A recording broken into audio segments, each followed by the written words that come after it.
tema cheio, a gente vai realizar uma roda de conversa e a gente até colocou aqui, né, para vocês terem conhecimento, que a roda de conversa Despertar para a Felicidade Interior, baseado na obra da Joana de Ângeles, com o tema Amor Terapia, Caminho para a Saúde do Espírito. E aí, como é de costume, de hábito, nós vamos fazer nossa prece inicial, para que a gente possa harmonizar nossos pensamentos, sentimentos, os nossos corações,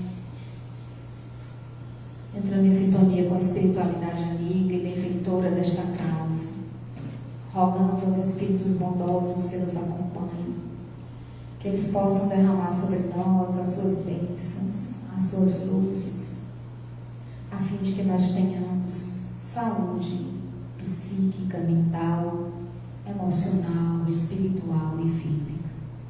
Que Jesus, o grande médico das almas, possa nesse momento envolver a todos nós que aqui nos encontramos, encarnados e desencarnados, a fim de que possamos usufruir do aprendizado da bendita doutrina espírita, que relembra o Evangelho de Jesus na sua profundidade, na sua essência. Os bons amigos espirituais as inspirem, a mim, a Lucélia, aos nossos ouvidos, às nossas gargantas, às cordas vocais, a fim de que possamos falar com amor daquilo que aprendemos e compartilhar com todos vocês das nossas impressões. Que esse momento seja de cura para todos nós, aqueles que nos acompanham também pela internet, e que nós possamos juntos realizar essa tarefa em clima de alegria e de paz. Que assim seja, graças a Deus. Tudo bem. Vai funcionar da seguinte maneira: o Célia tem uns 25 minutos para fazer as falas iniciais dela, depois eu faço mais 25 minutos ali de fala e logo em seguida a gente encerra. Nós vamos para o trabalho do passe lá fora. Quem tiver em atendimento fraterno, daqui a pouco alguém chama ali na porta, tá bom? Mas podem ficar à vontade. Eu vou deixar a Lucélia ficar aqui sozinha, você pode ficar em pezinho, que eu acho até melhor, por conta da transmissão, e aí depois eu venho, tá?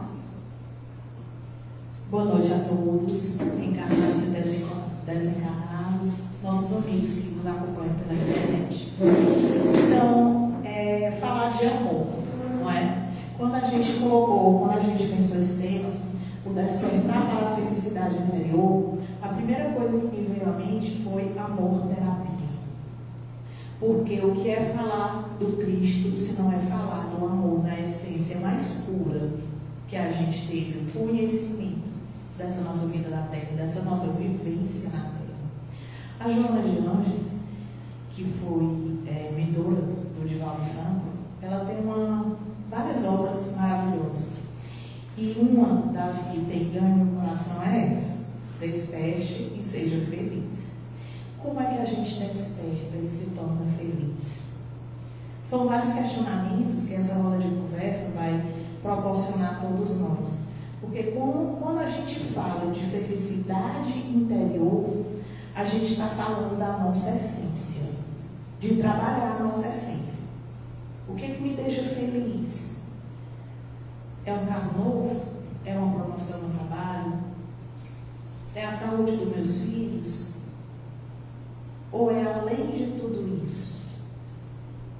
Né? Então, quando a gente fala do amor terapia, é justamente o caminho que a Joana nos apresenta como uma forma de combater o mal. E o mal, muitas vezes a gente pensa que está só no outro. O mal está na gente. Também está na gente. A partir daquele momento que eu não tenho a indulgência para com o meu irmão, de perdoar os seus inúmeros defeitos. Porque esses defeitos também podem estar em mim.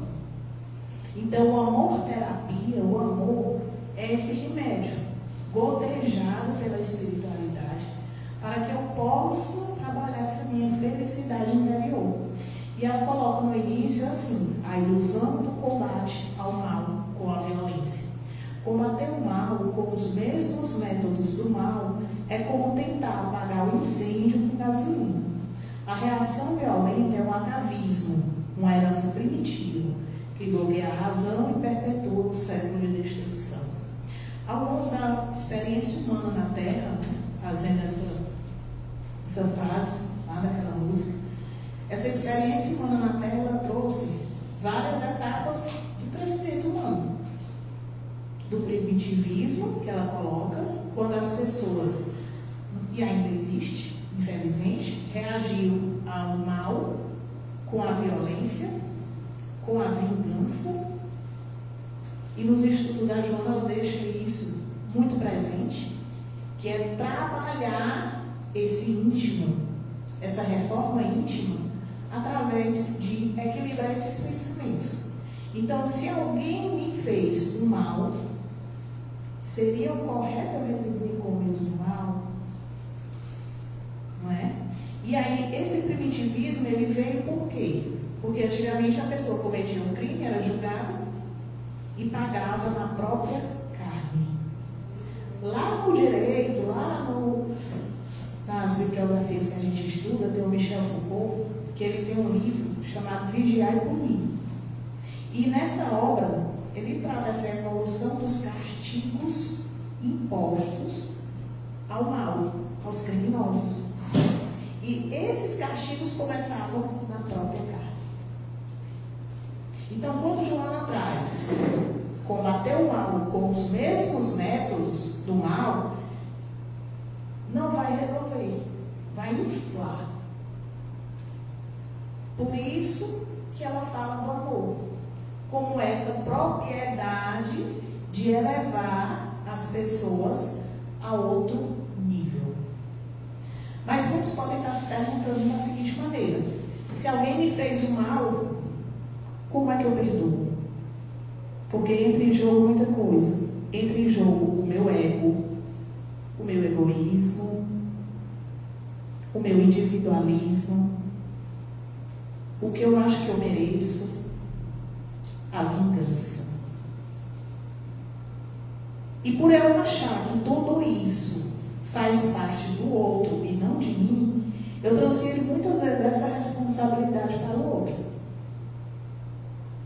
Então, se a Adriana não me deu os parabéns no meu aniversário, o exemplo que eu usei anteriormente, agora todo aniversário eu vou esquecer também. Que é para ela aprender. Ela sentir, vai ver que ela nem se importa. Né? É uma coisa que está em mim. E não está nela. Por isso que a Joana coloca: o objetivo é eliminar o criminoso, não elimina o crime. Por isso que o objetivo é o amor. Antigamente, quando se cometia um crime, pegava lá, na época da Idade Média, sacrificava o pessoal, matava os membros, mandava cada animal correr para um canto e ali resolvia o problema. Se fosse assim, não existia mais crime na face da terra. Eu digo muito isso em sala de aula. Se o castigo imposto fosse físico, resolvesse, não existia mais criminoso. Então está muito além de tudo isso aí. O criminoso como um doente que precisa de cura. O crime é uma enfermidade da alma. A gente tem vários tipos de crime, pessoal. Quando a gente fala de criminoso, muitas vezes você associa logo ao assassinato, né? Um roubo, uma armada. Mas existem os crimes contra a honra: calúnia, injúria, difamação. E muitos dos que nem são vistos como um crime, mas que eles estão lá a te deixar uma mácula na alma. E um deles, quando a gente fala desse crime, é justamente a possibilidade de você precisar revidar.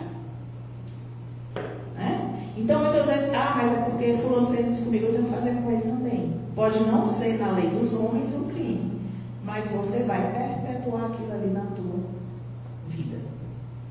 E aí a gente vive num mundo que a própria física explica de ação e reação. Tá? Então, é para isso que ela chama a nossa atenção. A sociedade precisa afastar o infrator para se proteger. Mas o objetivo final deve ser sua reeducação e cura. Reeducação e cura. como eu me reeduco, como eu me curo. Eu não posso pensar o erro do outro, a responsabilidade do outro. Eu tenho que pensar a minha responsabilidade. Eu vou resolver perdoando e seguindo, ou eu vou continuar remoendo toda aquela estrutura que me fez mal. É claro que muitos também podem pensar o seguinte: mas e aqueles casos de crime realmente físico?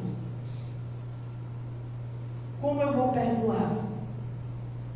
Para isso, a própria Joana traz uma resposta, que é justamente o amor, e esse amor traz o esquecimento.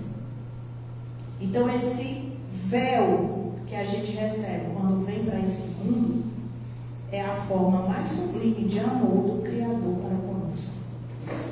Porque durante muitas existências, nós fomos aqueles que provocaram a dor.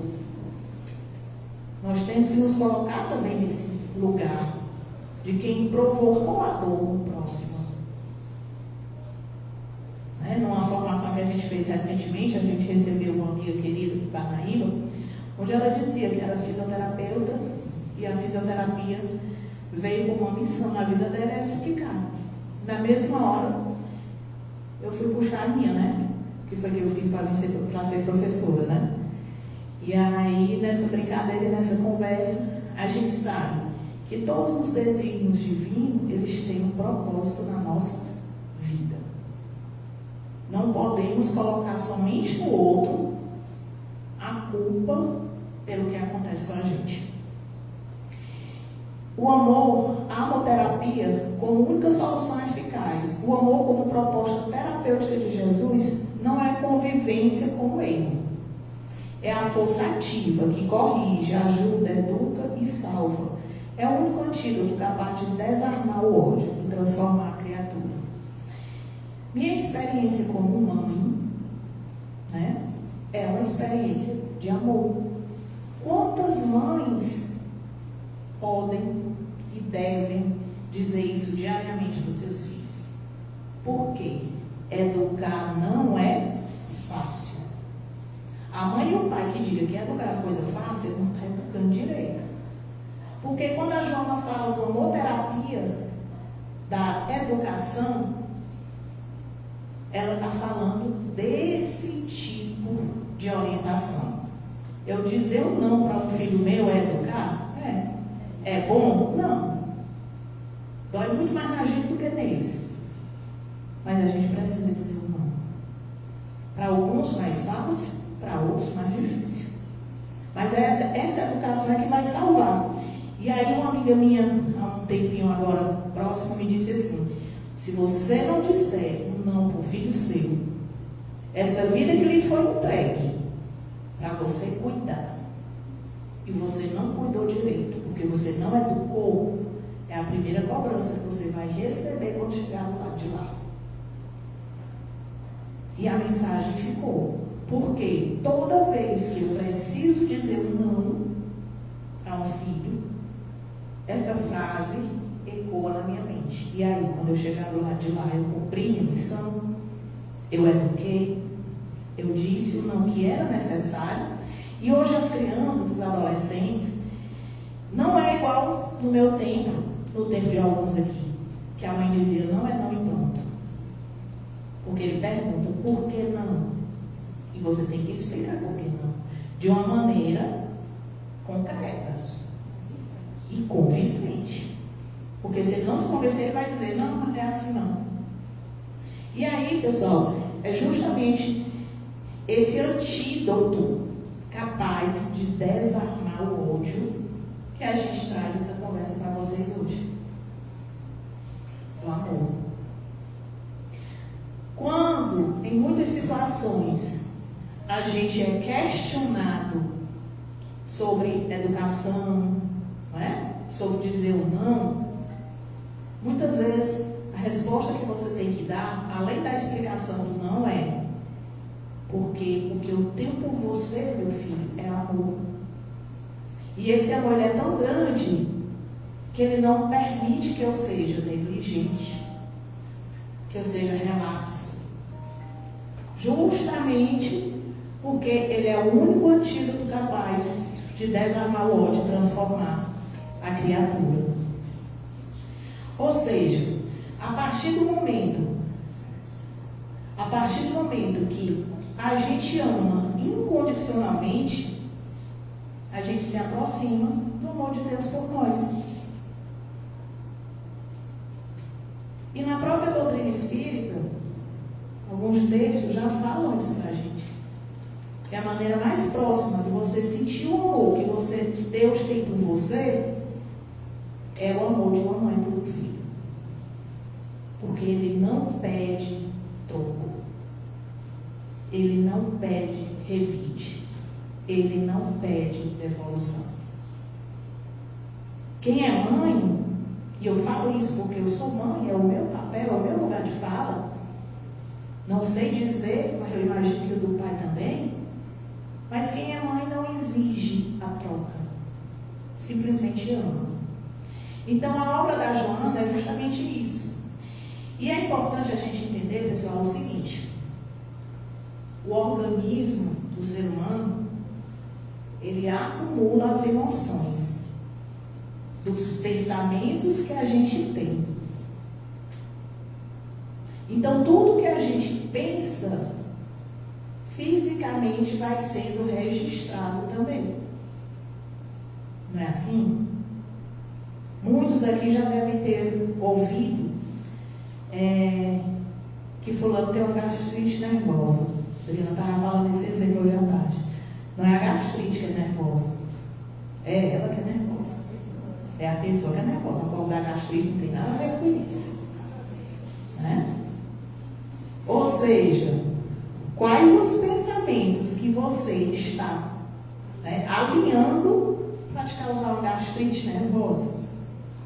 Para te causar uma gastrite, uma dor nos rins? Porque se o meu irmão errou comigo, proferiu uma calúnia, me difamou, traiu, mágoas, é sobre ele. Outra coisa que a gente traz muito para a nossa responsabilidade é a culpa. É a culpa. Então a culpa, ela adoece tanto quanto qualquer um desses outros sentimentos. E voltando ao exemplo de mãe, toda mãe se culpa. Não tem essa. Eu faço um bolão comigo na história. Eu vou valendo, faço uma aposta. Qual é a mãe que não se culpa? Porque fez demais, ou porque fez de menos, ou porque não acertou de primeira, ou porque poderia ter feito melhor. E eu repito, digo isso porque é meu lugar de fala, né? Assim que a gente fala. Mas Deus nos criou a sua imagem e semelhança. A gente não aprende assim? Somos pequenos deuses. Por quê? Temos a capacidade de monitorar os nossos pensamentos. O que cada um pensa, só você sabe. O que passa na minha cabeça, só eu sei. Não adianta eu ter uma amizade de muitos anos com a Adriana, mas o que passa na cabeça dela eu não tenho como saber. Então, aquele pensamento que eu mais alimento é o que vai estar regendo a minha vida. Para o bem ou para o mal. Como eu posso, digamos assim, mudar? Primeiro, e a própria Joana traz isso em várias obras, inclusive nessa, mudando os seus pensamentos. Até no próprio filme, né, do Divaldo e da Joana de Ângeles, tem uma passagem que eu trouxe para os colegas hoje à tarde, que eu sempre revivo essa passagem, que eu acho muito interessante. Que ele chega para ela é a mentora espiritual dele, e pergunta: como eu me protejo, né, de tudo isso? Maledicências, crimes, do mundo. E ela responde: Com o pensamento. Alinhe seu pensamento, eleve seu pensamento. Como é que eu vou saber se o que eu estou fazendo está agradando a Deus? Vigie os seus pensamentos. O que você faz, o que você pensa, te aproxima ou te afasta de Deus? Vigie seus pensamentos. E nessa nossa conversa, a gente falou justamente disso, de pensamento. E a gente sabe que o nosso cérebro é inteligente, ele volta sempre para uma zona de conforto. Vai e vem o mesmo pensamento, vai e vem o mesmo pensamento. E tentar mudar isso é cansativo. É doloroso. Quando você vai o cérebro, né? Igual o músculo. Você vai um dia na academia, no outro dia você nem caminha direito. Subir uma escada, Deus o livre. Aí no primeiro mês você já consegue, né, tá melhor. Então o nosso cérebro é do mesmo jeito. Qual é, né, o aparelho que eu posso exercitar o meu cérebro? Pensamentos elevados de amor. Ser indulgente com o erro do próximo. Mas ser indulgente também comigo. Eu sou humano, eu erro. Eu não posso justificar um erro porque eu sou humano. Ah, mas também quem é que não erra? Não é bem assim que a gente está dizendo. Mas eu erro, eu sou humano. Como a própria Adriana diz, eu não sou flor que se cheira também. Aqui é um monte de flor, mas não sei se tem alguma que cheira, né? Por quê? Porque somos humanos e extremamente imperfeitos. Aqui a gente não vem aqui para frente para ser exemplo, mas poder cumprir um pouco do que a gente negociou lá atrás, quando veio para essa vida. Espalhar a palavra do Cristo. E se eu espalho a palavra do Cristo, eu espalho o amor. Porque ele é a essência do amor. Então, quando a gente fala de ser indulgente com o próximo, perdoar os erros de quem não lembra do seu aniversário, de quem naquele dia lhe tratou mal, de quem naquele dia lhe deu uma resposta agressiva, daquela mãe que muitas vezes acha que fez pouco, ou daquela mãe que acaba fazendo demais e também é porque faz demais. Mas sejamos indulgentes. E sejamos indulgentes com a gente, pensando que aquilo foi um aprendizado. Porque a questão do erro não é você justificar o erro, é você aprender com o erro. Não é? É aquela frase, aquele clichê: errar uma vez é humano, duas vezes é burrice. O mesmo erro. O mesmo erro. Então a gente tem que se monitorar, a gente tem que vigiar, é uma palavra melhor, os nossos pensamentos, mas uma lanterna para iluminar cada um desses pontos é o amor. Por isso ela traz a necessidade da gente constantemente estar fazendo esse caminho de volta, esse caminho interno, para o que eu penso, como eu penso, quando eu penso. E aí eu vou justificar a gastrite nervosa, né? Vou justificar a dor de cabeça, vou justificar muitas vezes aqueles sintomas que estão no meu corpo físico, mas eles estavam no meu espírito há muito tempo. Aquela mágoa. Mágoa, pessoal, também é um crime contra o nosso corpo. Mágoa, culpa. Porque ele vai formando, refletindo em alguns órgãos. Então a Joana, quando ela coloca que o amor é uma proposta terapêutica de Jesus, é justamente porque é essa força ativa que corrige, que ajuda, que educa e que salva. É o único antídoto capaz de desarmar o ódio e transformar a criatura. Certo? Então, nessa roda de conversa que a Adriana, que a gente vai trazer aqui hoje, é desse amor, do amor do Cristo enquanto amor, para a iluminar esses locais mais obscuros do nosso eu,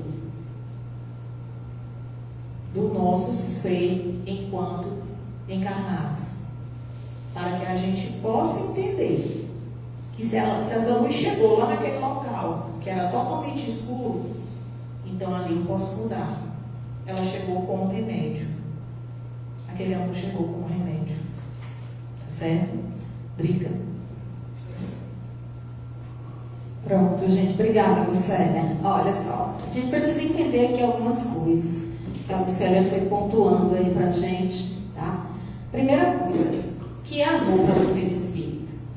Porque a gente tem uma concepção de amor muito ilusória da palavra amor. A gente sempre associa amor àquele ideário muito romântico, de que amor, né, é good vibes, é estar o tempo todo de bem com todo mundo, né, de estender o afeto, a afetividade para todas as pessoas que nos servem. E amor, dentro da perspectiva da doutrina espírita, amor é cuidado. E às vezes a gente cuida até de quem a gente não gosta, né? E aí a gente, por quê? Porque nós, como disse a Lucélia, nós somos flor que se cheira, né? Mas nós sabemos que há na natureza uma coisa chamada lei de ação e reação. Tudo aquilo que a gente semeia, a gente colhe. Tudo, absolutamente tudo, é uma lei da natureza. Então, quando a gente está falando de amor dentro da perspectiva da doutrina espírita, especialmente apresentado pela Joana de Ângeles, nós estamos falando do cuidado. Porque a gente cuida até de uma pessoa estranha na rua. Às vezes alguém cai, tropeça, alguém está pedindo um trocado e a gente cuida. Quando ela está falando de amor terapia, ela está falando desse amor cuidado, desse amor que estende para a humanidade esse cuidado. Você proporcionar alimento para uma família que você nunca vai ver na sua vida, mas você doa uma cesta, você faz uma doação de um prato de comida, né? Quantos animais que vivem em situação de abrigo, que precisam de doação de ração, você nunca vai conviver com aqueles animais, mas você manda um saco de ração. É desse amor que ela está falando. Então a gente precisa entender isso para compreender que a Joana não está dizendo assim, agora você é obrigada a amar todo mundo, andar com o braço no pescoço de todo mundo, carregar para dentro da sua casa, inclusive aquelas pessoas com quem a gente não tem confiança, porque o próprio Evangelho diz que o coração bate diferente quando a gente encontra um amigo e um inimigo. E é natural que a gente tenha inimigos, porque eu não posso desejar nem querer ser inimigo de ninguém, mas eu não posso impedir ninguém de ser meu inimigo. Agora, eu tenho uma proposta para a minha vida, libertadora, de amor terapia. Qual é? Eu não vou ser inimigo de ninguém. Você pode até ser meu inimigo, mas eu não vou ser seu inimigo. Se você precisar da minha ajuda, eu vou ajudar. Se eu puder estender a mão, eu vou estender a mão, entendeu? Então ela está falando desse amor. Por quê? Porque é somente através da compreensão desse amor que inicia-se o processo de transformação do indivíduo. Nenhum de nós começa o nosso processo de transformação íntima, de mudança interior, de mudar para melhor, de ser alguém melhor para o mundo, não, para mim mesmo. Qual é a minha régua da minha transformação? Sou eu. Eu sou melhor hoje do que eu era ontem? Eu sou mais tolerante hoje do que eu era há 5 anos? Eu sou mais paciente hoje do que eu era há 10 anos? Eu sou mais generoso hoje do que eu era 1 ano atrás? A régua tem que ser eu. Não posso me comparar com o outro. Eu não posso me medir pelo outro de maneira nenhuma, porque essa comparação é cruel. Quando a gente começa o processo de se comparar com os outros, a gente adoece.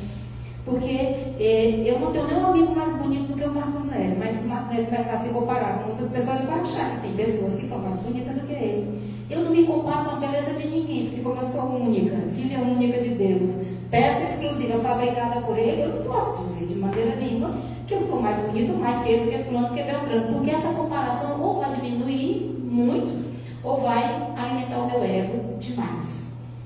Então tudo tem que começar em mim. A medida, a régua sou eu.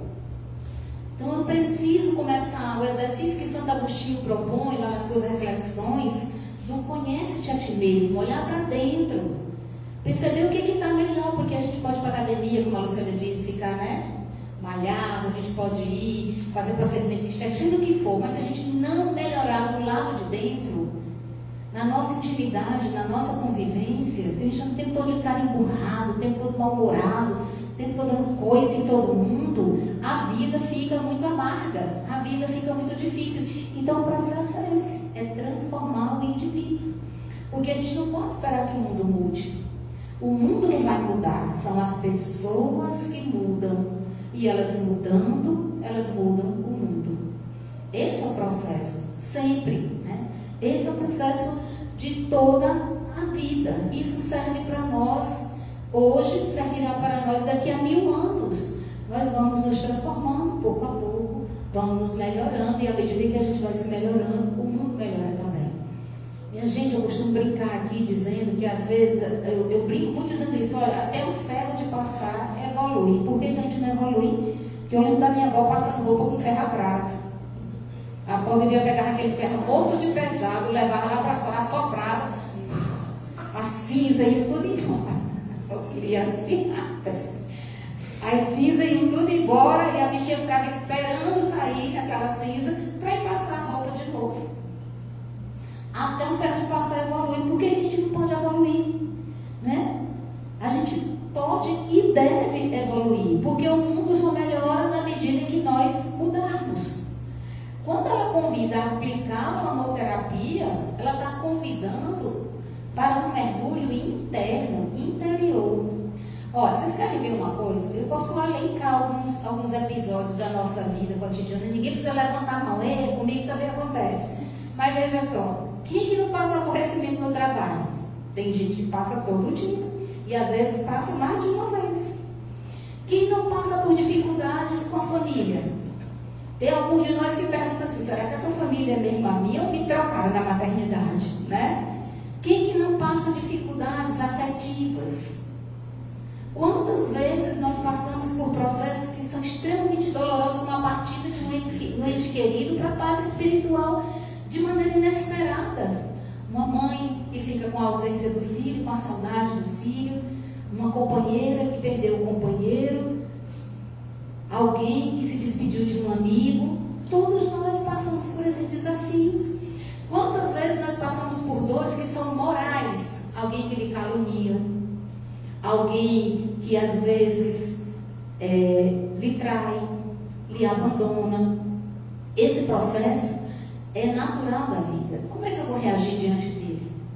De que forma eu vou reagir nessas circunstâncias? De que maneira eu vou me educando, me autocuidando, desenvolvendo em mim também essa potencialidade do amor-terapia, para que eu não sofra tanto, para que eu aprenda com essas circunstâncias, para que a dor se transforme em aprendizado e não em revolta, não em mágoa, não em rancor, porque todos os dias nós atravessamos milhares de desafios. Todos nós. É o trabalho, é a família, é a relação afetiva, é a nossa convivência em sociedade.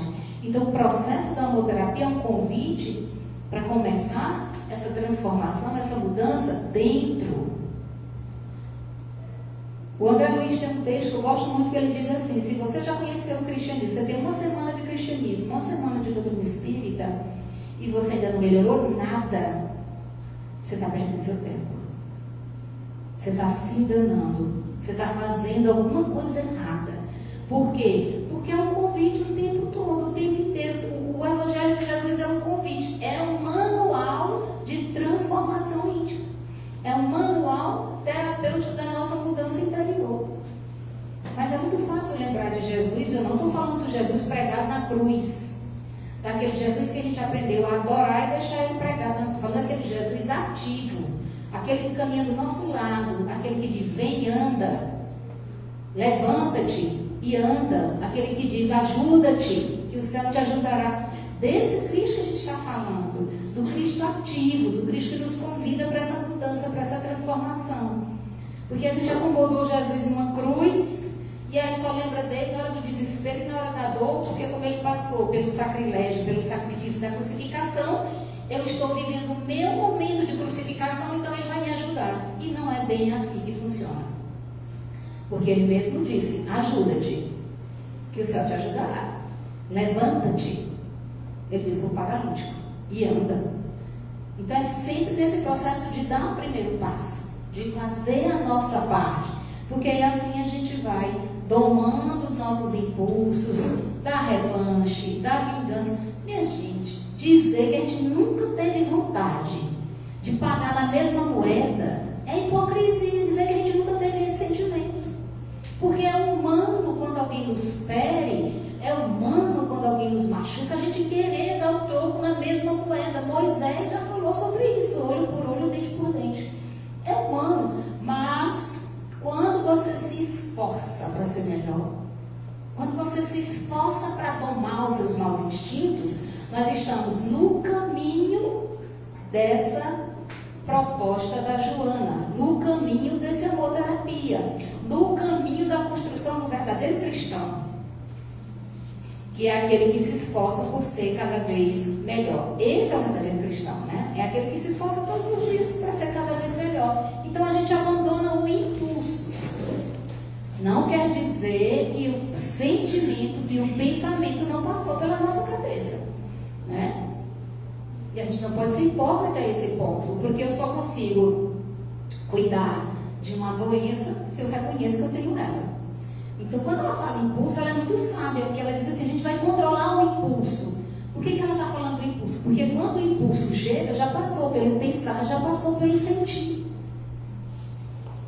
E se a gente começa o processo de cuidado interior, de cuidado interior, de cuidado interior, de vigilância, de opa, por que eu estou pensando sobre isso? Por que esse negócio está na minha cabeça rodando, roubando minha energia, roubando meu tempo, tirando a minha vitalidade? Porque a gente às vezes esquece que nós não devemos adoecer com a doença do outro. Vocês já observaram que quando alguém nos faz um mal, aquele negócio fica rodando na nossa cabeça como se fosse um disco velho arranhado? Fica. E se a gente não quebra aquilo ali, se a gente não dá, né, um stop naquilo ali, se a gente não muda a sintonia, a gente enlouquece. Porque fica aquela ideia fixa. E aí a Joana, ela diz, olha, o cérebro ele não funciona fazendo duas coisas ao mesmo tempo, e a neurociência confirma isso. Está com um pensamento muito fixo, vai lavar louça, vai lavar roupa, vai varrer o quintal, faz que nem um dia pintei o muro da casa todo dia, na tarde inteira. Estava um negócio tão pirando na minha cabeça, né? Fui lá pintar o muro todinho da casa. Vai arrumar, bota as roupas do guarda-roupa tudo no chão, vai dobrar uma por uma. Ocupa as mãos, porque o pensar, o sentir e o fazer, eles são interligados. Então a ideia está fixa, procura alguma coisa para fazer. Por isso que nossos avós diziam assim, mente vazia, aí, todo mundo sabe, né? Minha mãe disse assim, isso aí é falta de uma trouxa de roupa para lavar. Caminha, vai lá pro quintal, bota uma nota roupas todo dia. Quando começa aquela besteira rodando na cabeça. Porque a neurociência sabe disso, o cérebro não se ocupa de duas coisas ao mesmo tempo. Né? Então você tira aquela ideia fixa, ou então substitui aquele pensamento. E aí ela propõe essa mudança. Por quê? Porque segundo ela mesma diz, aqui vai voltar, né? Segundo ela mesma diz, essa transformação, né, ela é uma ação do amor por nós e pelos outros. Sabe por quê que é por nós e que é pelos outros? Porque quando você melhora, automaticamente você vai melhorar a sua convivência com as outras pessoas. Você pode até não perceber. Você pode achar assim, eu ainda sou a pessoa mais antipática do mundo. Né? Eu sou uma pessoa chata, eu sou antipática, eu sou exigente, né? Eu sou perfeccionista, tenho meus toques. Né? Mas as outras pessoas ao seu redor, elas começam a perceber. E você nem se dá conta, você está mais paciente, você está mais tolerante, você está mais tranquilo, porque você decidiu transformar isso de dentro para fora. Não precisa dizer para ninguém. Você não precisa dizer para os outros, olha, eu já mudei, eu melhorei, eu sou uma nova pessoa. Não, deixa que as pessoas percebam. Porque elas vão perceber. Porque esse processo de amor-terapia, ela é uma ação. Não basta só eu querer. Não basta ser só um sentimento, um desejo de ser melhor, um desejo de me transformar. Eu preciso agir na direção disso. E eu preciso agir de maneira silenciosa. Porque da mesma forma que uma mágoa guardada por muitos e muitos anos corrói as paredes do estômago, e eu posso vir a ter uma úlcera, e um belo dia a gente acorda com uma dor de estômago insuportável, chega no hospital e descobre que tem uma úlcera, e fica se perguntando, mas por quê? eu não como fritura, eu não tomo refrigerante, a minha alimentação é toda regularzinha. Como é que eu estou com uma úlcera? Você foi se alimentando de mágoa durante muito e muito tempo, de pensamentos pessimistas, de pensamentos negativos, de revolta. Todas as doenças psicossomáticas, fibromialgia, o hipotiroidismo, algumas cefaleias, as dermatites, né? A grande maioria dos tipos de câncer na humanidade, a exceção clara aqueles que são expiatórios, são doenças psicossomáticas que vão se desenvolvendo devido aos nossos desequilíbrios psíquicos e mentais. Então, esse processo de autoiluminação, de acender uma lâmpada dentro da bagunça que é a nossa cabeça, de enxergando onde estão os pontos necessários de melhoria, de observação, é o que ela chama de amoterapia. Porque eu preciso cuidar primeiro de mim.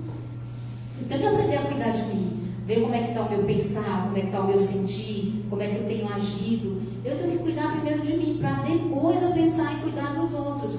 Mas muitos de nós vivemos mais preocupados com a vida do outro, o que o outro faz, o que ele deixa de fazer, como ele se comporta, de que maneira ele age, do que com a gente. Né? Então ela nos convida para a ação, porque é uma prática. E ela vai se manifestar através da tolerância, que ajuda a se reprovar, na compreensão, que não revira feridas, e na coragem de educar com firmeza e bondade. Ou seja, é um exercício de autoeducação. Que ela está chamando de amoterapia, é um exercício de autoeducação.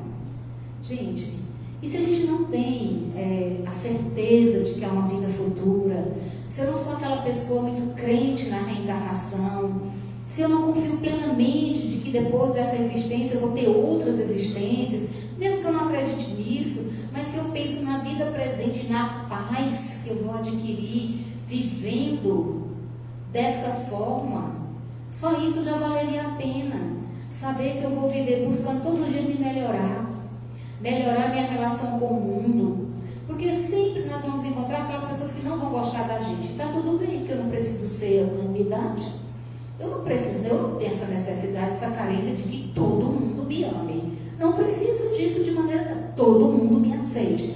Não, eu preciso me aceitar, eu preciso me amar, eu preciso reconhecer quais são as minhas virtudes, eu preciso reconhecer quais são os meus defeitos, e eu preciso buscar melhorar esses defeitos e ir caminhando na direção de uma versão melhorada de mim mesmo. Porque a gente tem o hábito de se comparar demais. Não posso ser melhor do que a Lucélia, nem a Lucélia precisa desejar ser melhor do que eu. Por quê? Porque nós somos criaturas únicas, criadas por Deus com histórias espirituais únicas, com caminhadas individuais. Eu nunca vou conseguir passar pelas experiências da Lucélia porque eu não sou mãe, não biológica de ninguém, embora tenha ajudado a criar 4 sobrinhas, mas eu nunca vou viver as experiências que ela viveu, porque esse é o pacote evolutivo dela, né?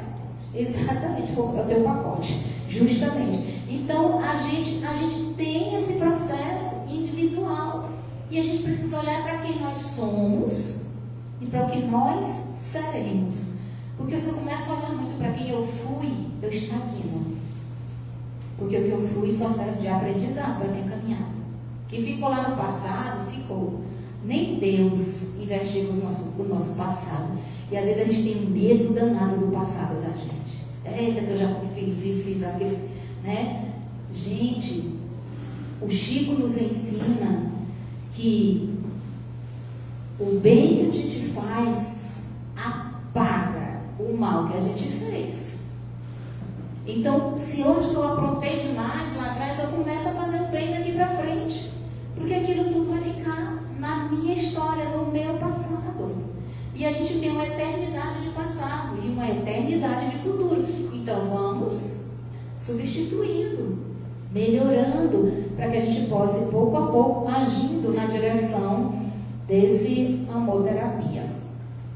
Quando ela fala disso, ela está falando de uma visão de futuro que a gente ainda não é capaz de ter. Por quê? Olhem para a humanidade hoje. As músicas mais famosas que vocês conhecem falam de quê? Traição, sofrimento. Tem umas piores, você está aí no nível ainda muito bom. Você está num nível muito elevado aí de cantigas. Tem umas piores com toda certeza. Né? Imagina só. Tem com pornografia, tem todo tipo. Você imagina, se a gente olha para a humanidade hoje e uma guerra acontecendo, 2 guerras acontecendo, a quantidade de assassinatos, a corrupção, a violência contra idosos, o abuso de crianças, o maus tratos aos animais. Se a gente pensa de tudo isso, e a gente começa a pensar muito nessas coisas, a gente imagina assim, o mundo está pior. Mas na realidade o mundo não está pior, o mundo está melhor. Porque antigamente, para se punir alguém de um crime, amarrava-se uma pessoa, os braços, um braço em um cavalo, o outro braço em outro cavalo, uma perna em um cavalo e a outra perna em outro cavalo. Chicoteava-se o cavalo e o cavalo corria, os cavalos corriam. Quando os cavalos corriam, a pessoa se desmembrava inteira. Isso é uma forma de punir o crime. Né? Muitos países no mundo já não têm nem pena de morte nem cadeira elétrica. Nós já sabemos que o número de assassinatos hoje no mundo, hoje, em pleno século XXI, é menor do que era, por exemplo, no século XIII, a época das guerras santas, que nós conhecemos como as cruzadas. Foi o período que mais se matou gente na história da humanidade. Então a gente foi melhorando. Hoje em dia ninguém trata mais cachorro como cachorro. A não ser que você tenha um coração muito endurecido, mas você trata cachorro como uma pessoa da sua família. Eles têm RG. Você pode até deixar herança para eles se você quiser hoje em dia, porque eles são tratados como pessoas dentro da família. Né? Mudou completamente. A humanidade melhorou muito. São reconhecidos como seres sensíveis, inclusive utilizados em tratamentos, né, tanto psicoemocionais quanto psiconeurológicos, para as crianças e para adultos. Então a gente já melhorou muito. E ela está falando dessa visão de futuro que tem como predomínio o amor, porque quando essa conduta, quando esse comportamento, quando esse modo de agir que ela nos convida, dessa amor-terapia, desse cuidado conosco, desse cuidado com o outro, de buscar ser melhor, quando isso for a meta da nossa vida, gente, o futuro vai ser muito diferente. Quando a minha real preocupação for comigo mesmo, com a minha melhoria, eu vou parar de me comparar com os outros nas redes sociais. Eu vou parar de criar uma versão fantasiosa da minha vida. Eu estou lá na minha casa no domingo à noite, comendo um cuscuz com café com leite, uma manteiguinha da terra, que eu adoro, mas eu posto uma taça de vinho com um camarão numa mesa, que eu fiz a foto há 3 anos atrás, mas vou postar agora, que é para provocar os inimigos, né? Né? A gente sabe que isso acontece. Por quê? Porque a gente fica nessa busca besta de querer ser melhor do que os outros. E a gente precisa ser melhor do que nós mesmos somos. Todos os dias, né? A todo momento. Eu sempre digo assim, olha, eu não tenho concorrentes. Eu não tenho concorrentes, nem na minha vida profissional, nem na minha vida pessoal. Eu não tenho concorrentes. Aí a pessoa pensa, mas é arrogante. Não, porque eu não concorro com ninguém. Eu só concorro comigo. Você pode concorrer com quem você quiser. Eu não vou concorrer com você. Porque eu preciso buscar todo dia ser melhor do que eu mesmo sou, não do que o outro é. Então, quando isso acontecer, quando a gente tiver esse olhar, então a gente terá o bem iluminando o mal. O bem que nós carregamos, a centelha divina que nós trazemos. Porque o objetivo é esse.